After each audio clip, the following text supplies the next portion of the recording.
তুমি কি দেখোনি যে আল্লাহ আকাশ থেকে পানি বর্ষণ করেছেন, অতঃপর পানি জমিনের ঝর্ণাসমূহে প্রবাহিত করেছেন?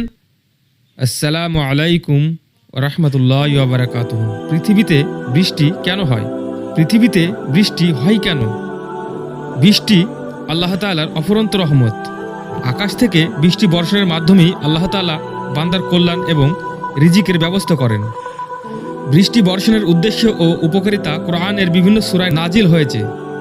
কয়েকদিন অঝোরধারায় বৃষ্টি বর্ষিত হলে মানুষ অতিষ্ঠ হয়ে ওঠে, বিভিন্ন ভাষায় আপত্তিকর মন্তব্য করে বসে। কিন্তু কোরআনের বর্ণনা বোঝা যায় যে আল্লাহ তাআলা মানুষকে যেমন সবচেয়ে বেশি ভালোবাসেন, তেমনি মানুষের কল্যাণেই বৃষ্টি বর্ষণ করে থাকেন।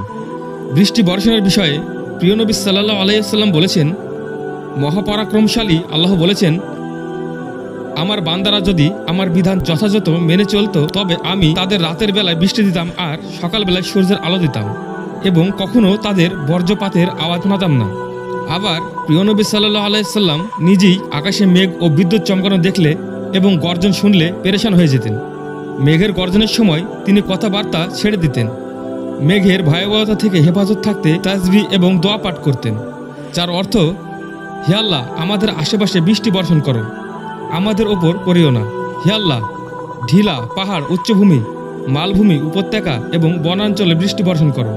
বৃষ্টি বর্ষণে কোরআনের আয়াতসমূহ থেকে আল্লাহ তাআলা বলেন, আমি জলধর মেঘমালা থেকে প্রচুর বৃষ্টিপাত করি, যাতে তা দ্বারা উৎপন্ন করি শস্য, উদ্ভিদ ও পাতাঘন উদ্যান। সূরা নাবা আয়াত 14-16। পরের আয়াতে বলেন, আমি আকাশ থেকে পানি বর্ষণ করে থাকি পরিমাণ মতো, অতঃপর আমি জমিনে সংরক্ষণ করি এবং আমি তা থেকে অপসারণও করতে সক্ষম। অতঃপর আমি তা দ্বারা তোমাদের জন্য খেজুর ও আঙ্গুরের বাগান সৃষ্টি করেছি। তোমাদের জন্য এতে প্রচুর ফল আছে এবং তোমরা তা থেকে আহার করে থাকো। এবং ওই বৃক্ষ সৃষ্টি করেছি যা সিনাই পর্বতে জন্মায় এবং আহারকারীদের জন্য তৈল ও ব্যঞ্জন উৎপন্ন করে। সূরা মুমিনুন আয়াত 18-20।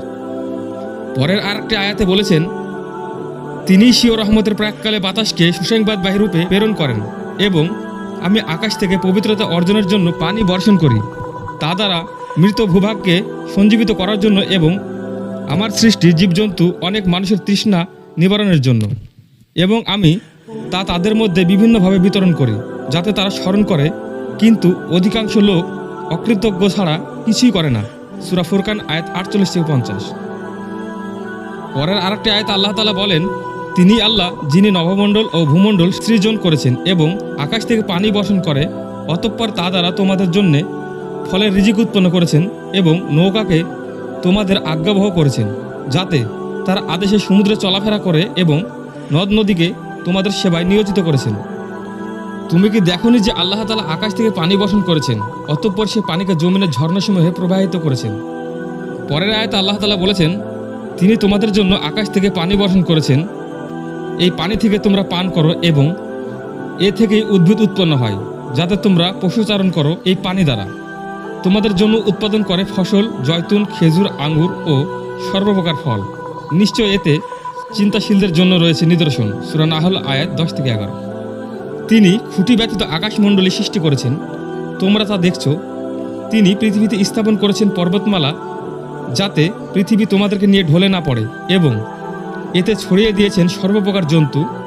আমি আকাশ থেকে পানি বর্ষণ করেছি, অতঃপর তাতে উদগত করেছি সর্বপ্রকার কল্যাণের উদ্ভিদরাজি। সূরা লোকমান আয়াত 10। আরেকটি আয়াতে আল্লাহ তাআলা বলেন, তিনি আকাশ থেকে পানি বর্ষণ করেন, অতঃপর স্রোতধারা প্রবাহিত হতে থাকে নিজ নিজ পরিমাণ অনুযায়ী। অতঃপর স্রোতধারা স্ফীত ফেনারাশির ওপরে নিয়ে আসে এবং অলঙ্কার অথবা তেজস্পত্রের জন্যে যেসব বস্তুকে আগুন উত্তপ্ত করে, তাতেও তেমনি ফেনারাশি থাকে। এমনিভাবে আল্লাহ সত্য ও অসত্যের দৃষ্টান্ত প্রদান করেন।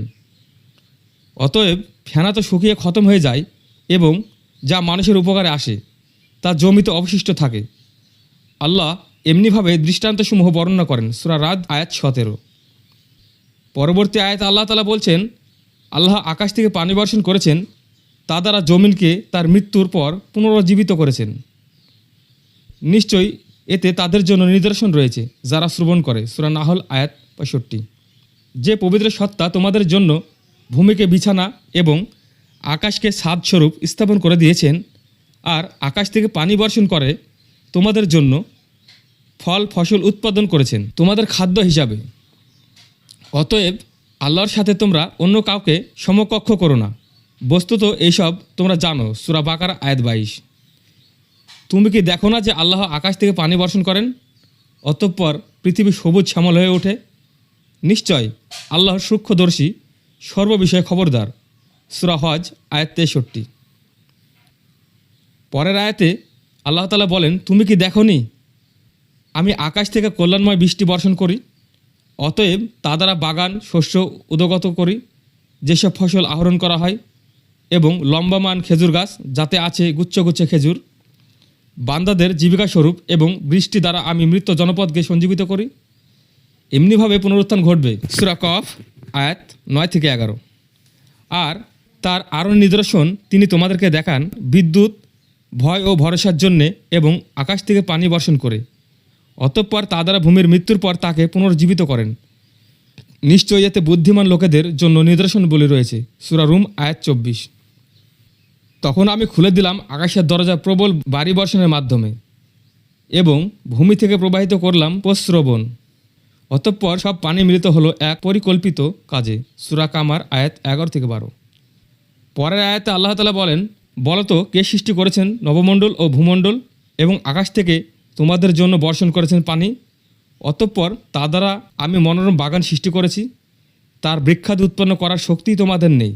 অতএব আল্লাহর সাথে অন্য কোনো উপাস্য আছে কি? বরং তারা সত্য বিচ্যুত সম্প্রদায়। সূরা নামল আয়াত 60। পরিশেষে বৃষ্টি আল্লাহর নিয়ামত। যদি কখনো তা মানুষের কোনো ক্ষতির কারণ হয়ে দাঁড়ায়, তাহলে বুঝতে হবে এটা মানুষের গুনাহের ফল। কারণ আল্লাহ এই দুনিয়াতে মানুষের জন্য দয়াময়। যারা তাকে স্বীকার করেন তাদেরকে যেমন তিনি রিজিক দেন, দুনিয়ার যাবতীয় কল্যাণ দান করেন, ঠিক তেমনি যারা তাকে অস্বীকার করে, তারা তার অবাধ্যতা হয়, তাদেরকেও তিনি এইসব নিয়ামত দান করেন। আল্লাহ তাআলা মুসলিম উম্মাহকে কোরআনের সুস্পষ্ট আয়াত এবং হাদিস মোতাবেক বৃষ্টির উপকারিতা গ্রহণের তৌফিক দান করুন। প্রাকৃতিক দুর্যোগের সব ধরনের অনিষ্টতা থেকে হেফাজত করুন। আমিন। ভিডিওটি যদি ভালো লেগে থাকে, পরবর্তী ভিডিও পাওয়ার জন্য চ্যানেলটিকে সাবস্ক্রাইব করুন। সবাই ভালো থাকবেন এবং সুস্থ থাকবেন। আল্লাহ হাফেজ।